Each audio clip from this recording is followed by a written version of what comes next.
Hello viewers, स्वागत है आप सबका हमारे चैनल पर।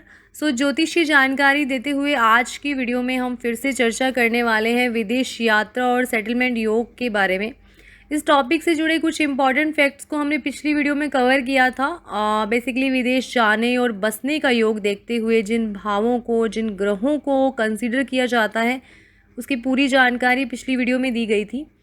आज की वीडियो में कुछ ऐसे पर्टिकुलर योग की बात करेंगे जो कुंडली में अगर नॉर्मली दिखाई दें तो उस व्यक्ति के जीवन में विदेश जाने और वहां बसने के आसार होते हैं।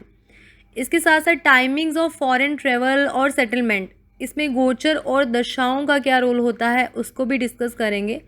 वीडियो को शुरू करने से पहले इससे पहले की जो वीडियो है उसको आप ज़रूर देखें ताकि आपको आज का जो टॉपिक है उसे समझने में कोई प्रॉब्लम ना हो।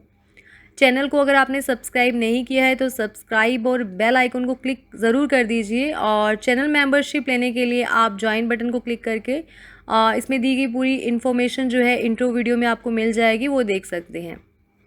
पिछली वीडियो में हमने विदेश कारक, मुख्य भाव और ग्रहों की बात की थी।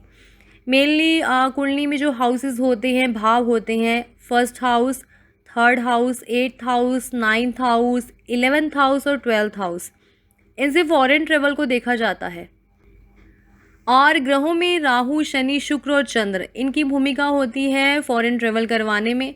राशियों में चर राशि का इन भावों में होना या चर राशियों में इन ग्रहों का प्लेस्ड होना फॉरेन ट्रेवल की योग बनाता है।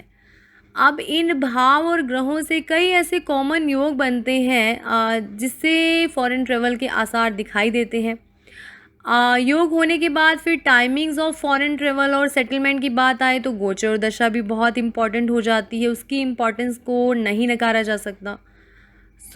कुंडली में दूर देश की यात्रा को देखते हुए सबसे पहले लग्न को देखा जाता है। लग्न इम्पॉर्टेंट फैक्टर होता है। इसका सबसे मेन रीज़न है कि लग्न आपकी फिजिकल बॉडी है, आप सेल्फ हैं, और लग्न में जो सपोज़ 12th हाउस का स्वामी प्लेस्ड हो जाए या फिर लग्नेश खुद 12th हाउस में यानी अपने से 12वें भाव में चला जाए तो फिर विदेश जाने और वहाँ बसने का इंडिकेशन ज़रूर देते हैं। इस पे 12th हाउस के लॉर्ड के साथ अगर लग्नेश की युति हो जाए या दृष्टि संबंध हो जाए तो भी काम करता है। पर कंडीशन ये है कि दोनों ग्रह स्ट्रॉन्ग कंडीशन में हो, और अगर ये अस्त हुए या डिग्री वाइज नीच अवस्था में हो गए या डिग्री वाइज कमज़ोर हो गए तो फिर ये योग बनेगा तो सही, लेकिन फॉरेन विजिट नहीं हो पाएगा। दूसरा योग बनता है जब चंद्रमा कुंडली के 12वें भाव में स्थित हो। शनि आजीविका का कारक ग्रह है, जिसकी बात हमने पिछली वीडियो में भी की थी। कुंडली में शनि और चंद्र का योग यानी विषयोग अगर बनता हो तो भी विदेश यात्रा या विदेश में वहाँ आजीविका का योग बनाते हैं। जैसे इस कुंडली में बन रहा है, चर लगन की कुंडली है, तुला लगन की ये कुंडली है, और विदेश कारक राहु जो है, विदेश कारक ग्रह है, वो विदेश भाव में ही स्थित है, 12वें भाव में। और चौथे भाव का स्वामी शनि अपने से 12वें भाव में प्रोफेशनल लॉर्ड चंद्रमा के साथ है, विषयोग बन रहा है, और शनि की दशम दृष्टि 12वें भाव पर पड़ रही है। यात्रा कारक भाव, तीसरा भाव और 12वां भाव पूरी तरह एक्टिव है और इनका संबंध बन रहा है, और ये व्यक्ति इस वक्त विदेश में जॉब भी कर रहे हैं और काफ़ी समय से वहीं बसे हुए हैं। इसके बाद जो नेक्स्ट योग होता है वो है कुंडली में दशमेश यानी कर्म भाव स्वामी 12वें भाव में हो और 12वें का स्वामी दशम भाव में हो तो भी विदेश में या विदेश से जुड़कर काम करने का योग ज़रूर होता है। फिर बात आती है भाग्येश यानी नवमेश की। वो अगर 12वें भाव में हो और 12वें भाव का स्वामी भाग्य स्थान में हो तो विदेश यात्रा का योग बनता है। इसके अलावा भाग्य स्थान में बैठा राहु भी विदेश यात्रा का योग बनाता है, पर भाग्येश का मजबूत होना बहुत ज़रूरी है। अब जैसे ये जो कुंडली है ये तुला लग्न की है और नवम भाव में राहु उच्च है, नवमेश और द्वादशेश भी पंचम में कर्म भाव स्वामी चंद्रमा और लाभ भाव स्वामी सूर्य के साथ प्लेस्ड है। राहु की दृष्टि भी लग्न में स्थित तो उच्च शनि पर है, और साथ ही साथ बुध पर भी राहु की दृष्टि है। इस कुंडली में विदेश यात्रा के पूरे योग हैं, पर फिर भी ये व्यक्ति अभी तक नहीं जा पाया। इसका कारण बुध अस्त है और लग्नेश भी जो है वो छठे भाव में कहीं ना कहीं से पीड़ित है।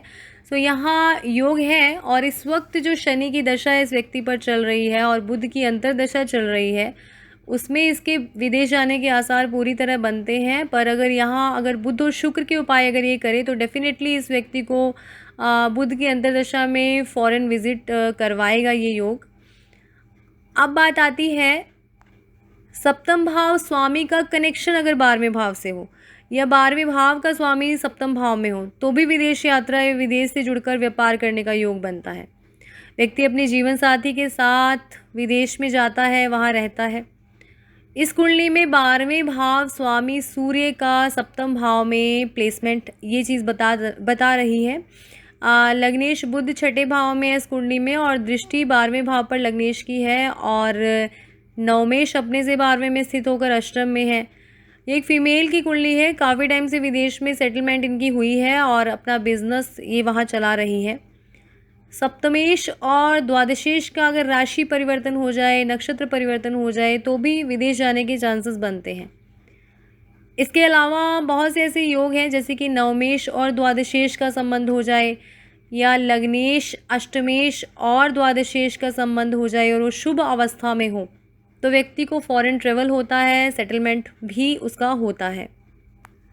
अब ऐसे बहुत से ऐसे योग होते हैं जो एटवंस अगर कुंडली में देखने को मिल जाए तो कभी ना कभी उस व्यक्ति की उस दशा अंतरा में यात्रा, विदेश यात्रा ज़रूर करवाते हैं।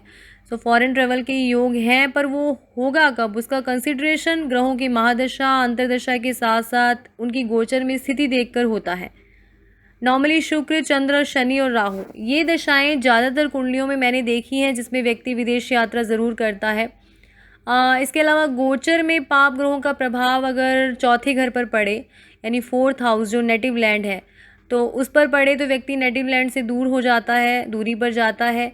इसके अलावा 12वें भाव स्वामी की दशा अंतरा में या फिर 12वें भाव में प्लेस्ड ग्रह की दशा में फॉरेन ट्रेवल होता है।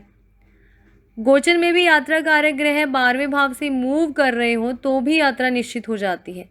सो टाइमिंग्स ऑफ फॉरेन ट्रेवल का कंसिडरेशन गोचर और दशा को देखकर ज़रूर किया जाना चाहिए। इनफैक्ट एक क्रिस्टल क्लियर प्रेडिक्शन जो है वो दशा, महादशा और गोचर के आधार पर ही होती है।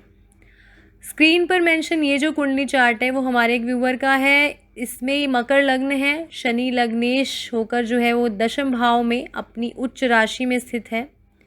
शनि की तीसरी दृष्टि 12th हाउस पर है और 12th हाउस का जो स्वामी गुरु है वो 3rd हाउस के भी स्वामी है इस कुंडली में और अपनी राशि में वो 12th हाउस में ही स्थित है।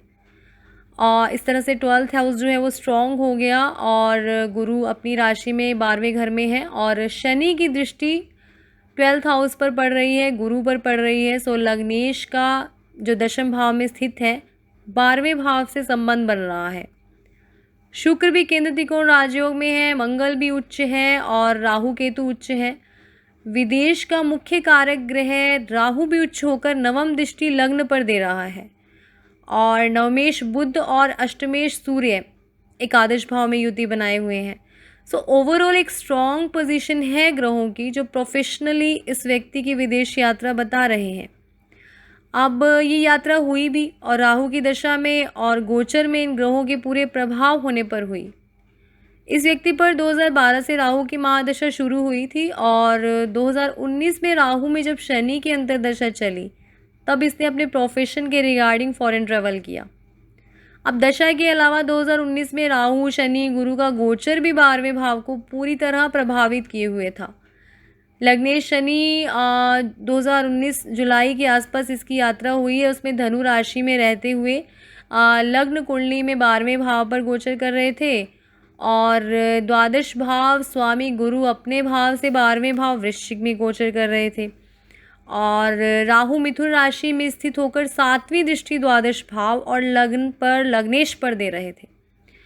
सो गोचर और दशा दोनों में प्लैनेटरी पोजीशन ऐसी थी जिसने इस पर्टिकुलर टाइम पीरियड में इस व्यक्ति की विदेश यात्रा करवाई। सो ये सारी कैलकुलेशंस लग्न कुंडली पर अप्लाई करते हुए बहुत इजीली समझा जा सकता है कि आप अपने जीवन में विदेश यात्रा कब कैसे कर सकते हैं।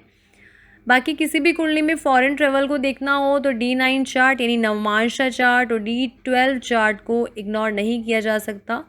इन डिविजनल चार्ट्स में लग्न, लग्नेश, द्वादश भाव, द्वादशेश की ग्रह स्थिति और जन्म नक्षत्रों को देखना बहुत ज़रूरी होता है। अगर स्थिति वहाँ भी स्ट्रांग होती है तो योग अपना फल देगा, और अगर कहीं से भी स्थिति वहाँ बिगड़ जाती है, कमज़ोर होती है, तो योग तो बन जाएगा पर कोशिशों के बावजूद विदेश जाना नहीं हो पाएगा।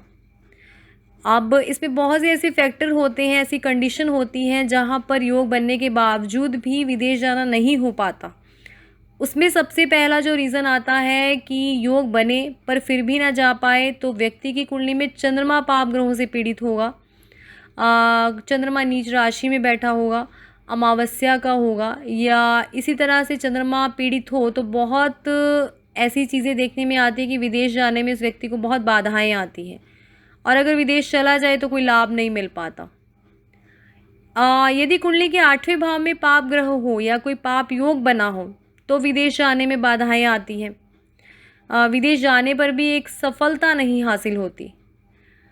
इसी प्रकार कुंडली के 12वें भाव में कोई पाप योग बन रहा हो तो भी विदेश यात्राओं में वो बाधक होता है।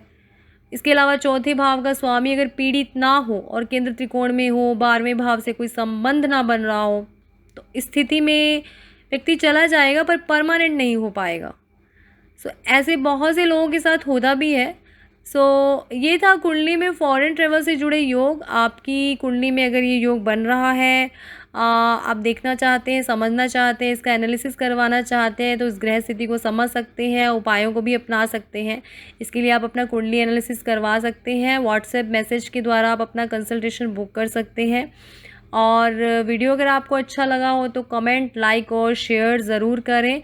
आपके सुझाव हमें जीमेल पर मैसेज के थ्रू ज़रूर दें, अपना फीडबैक ज़रूर शेयर करें। और इसके अलावा जो लोग पहला कॉल कंसल्टेशन फ्री लेना चाहते हैं, कुछ पर्टिकुलर जिनका सवाल है, तो उसके लिए वो वेबसाइट और एप्लीकेशन पर कनेक्ट हो सकते हैं। और डेली आर्टिकल्स के लिए आप हमारे टेलीग्राम ग्रुप को और फेसबुक पेज को और फेसबुक ग्रुप को भी आप ज़रूर फॉलो करें। वहाँ पर सभी तरह के डेली अपडेट्स, आर्टिकल आपको मिलेंगे, और ये सारे लिंक्स आपको डिस्क्रिप्शन बॉक्स में मिल जाएंगे। Thanks for watching this video. Next video के साथ जल्द ही मिलते हैं। धन्यवाद।